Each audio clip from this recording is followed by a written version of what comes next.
तो लगन चार्ट के विभिन्न भावों में हम वक्री ग्रहों की प्लेसमेंट पर लगातार चर्चा कर रहे हैं और इस वीडियो में विचार करेंगे आपके 11th हाउस के लिए। मान लो आपके 11th हाउस में कोई भी ग्रह वक्री होकर बैठे हैं तो उस ग्रह के प्रभाव को आप कैसे विचार कर सकते हैं। अब कोई भी ग्रह जो आपके चार्ट में वक्री होकर किसी भी पर्टिकुलर भाव में बैठेगा वो आपका पास्ट लाइफ की कुछ ऐसी अधूरी इच्छा लाएगा उस भाव से संबंधित। तो मान लो अगर 11th हाउस में कोई ग्रह है तो वो आपको धन से संबंधित कुछ इच्छा दे सकता है, जो पुरानी इच्छा, जो आपकी पिछले जन्मों की इच्छा जो अधूरी रही।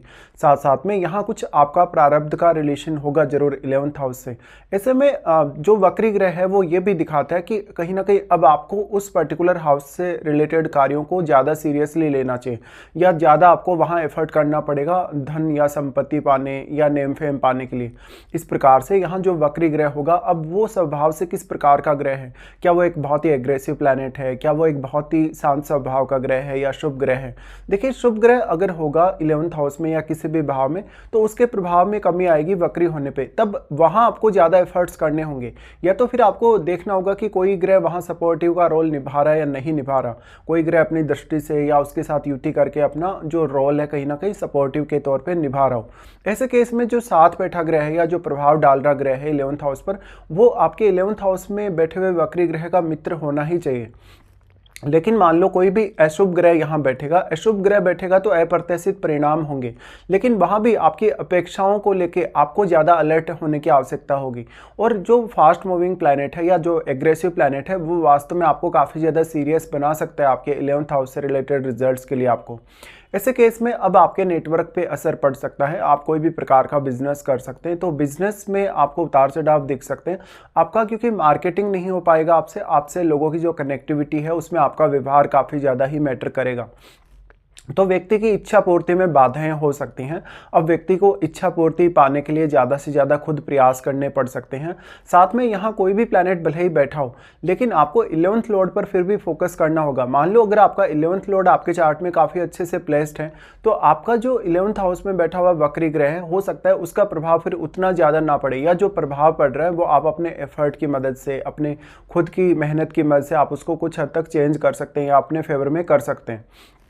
यहाँ पे अब जो वक्री प्लैनेट बैठेगा क्या वो वास्तव में राहु या केतु से प्रभावित है या नहीं, क्योंकि अगर ऐसा है तो वास्तव में वो आपको जो आपकी अपेक्षाएं हैं उनसे विपरीत स्थिति में ले जा सकता है। और वक्री ग्रह होने के केस में हम ये भी जरूर मानते हैं कि जो ग्रह वक्री है वो अपने से पिछले वाले भाव में अपना प्रभाव दिखाता है।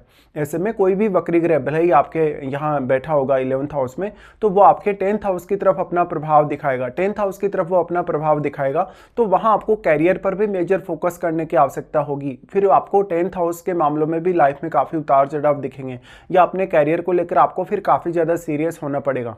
और आप फिर यहाँ 10th हाउस का और 11th हाउस दोनों का ही रिलेशन जोड़ के देख सकते हैं अपनी लाइफ में। तो क्योंकि आपका जो 10th हाउस है वो आपका कैरियर है या कैरियर में आपके अचीवमेंट्स हैं। ऐसे में 11th हाउस के थ्रू लोग आपको जो अचीवमेंट आपने पाई हैं उसके लिए आपको कैसे जानेंगे, कैसे पहचानेंगे, उस पर काफ़ी असर पड़ेगा। तो ऐसे में आपको लोगों से डील करते हुए काफ़ी ज़्यादा अब सावधानी रखनी चाहिए।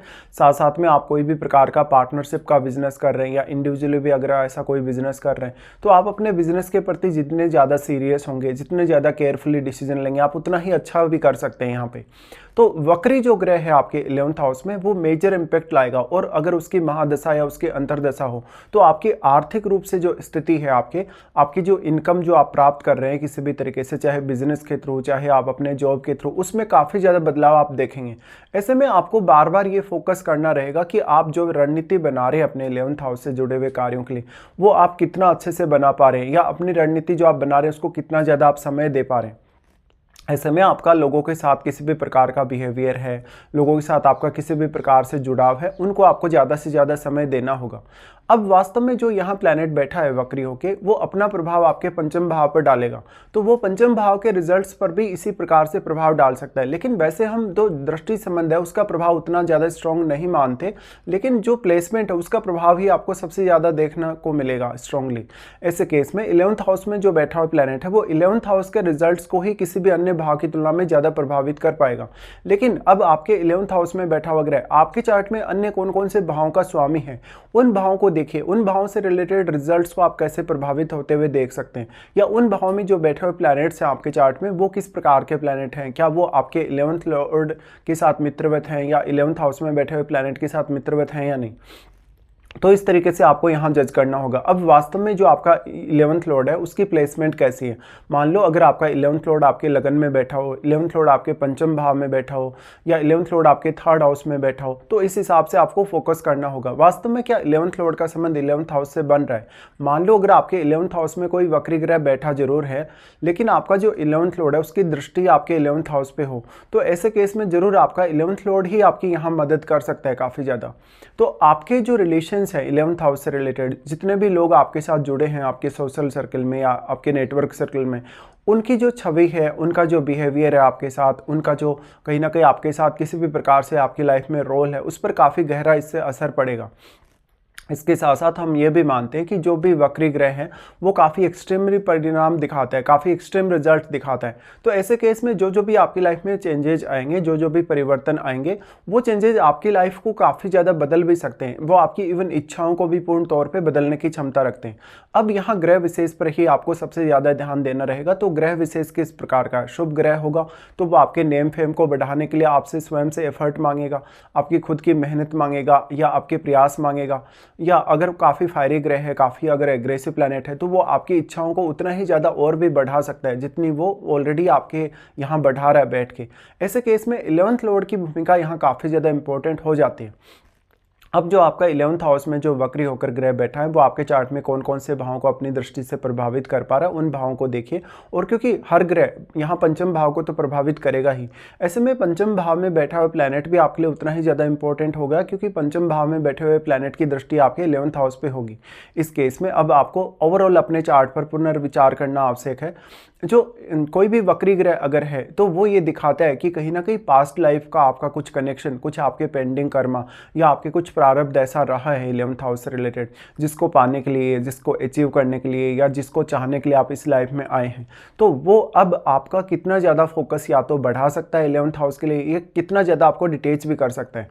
ज़्यादातर स्थितियों में अगर यहाँ कोई भी प्लैनेट बैठा, अगर यहाँ केतु बैठा हो उस ग्रह के साथ, तो केतु आपको सडनली डिटेच भी कर सकता है। इस तरीके से आप अपनी इनकम में काफ़ी ज़्यादा बदलाव देखेंगे। कभी कभी अपनी जो लालच है उसकी वजह से आप काफ़ी ज़्यादा पैसा खोएंगे भी। इस प्रकार से जातक को लॉटरी से, सट्टा से या शेयर मार्केट से काफ़ी ज़्यादा फायदे होने के चांसेस होते हैं कभी कभी। इस प्रकार से आप जितने ज़्यादा अपनी अर्निंग में प्रैक्टिकल होंगे, जितने ज़्यादा आप सोच समझ के फैसले लेने वाले होंगे, उतना ही ज़्यादा यहाँ जो प्लेसमेंट बनेगा वो आपको सपोर्ट कर पाएगा। लेकिन अगर यहाँ ये ग्रह के वक्री होते हुए आप काफ़ी इमोशनली डिसीजन लेते हैं, अपने रिश्तों को ज़्यादा से ज़्यादा प्रायोरिटी देते हैं, तो हो सकता है आपको नुकसान भी हो और फिर आपकी जो अपेक्षाएँ हैं, जो इच्छाएँ हैं, वो अधूरी ही रहें। ऐसे केस में आपको यहाँ सारे ओवरऑल पूरे चार्ट पर तो विचार करना ही होगा। साथ साथ में जिन ग्रहों का भी प्रभाव अब आपके 11th हाउस पे, आपको उन ग्रहों को विशेष तौर पे देखना चाहिए।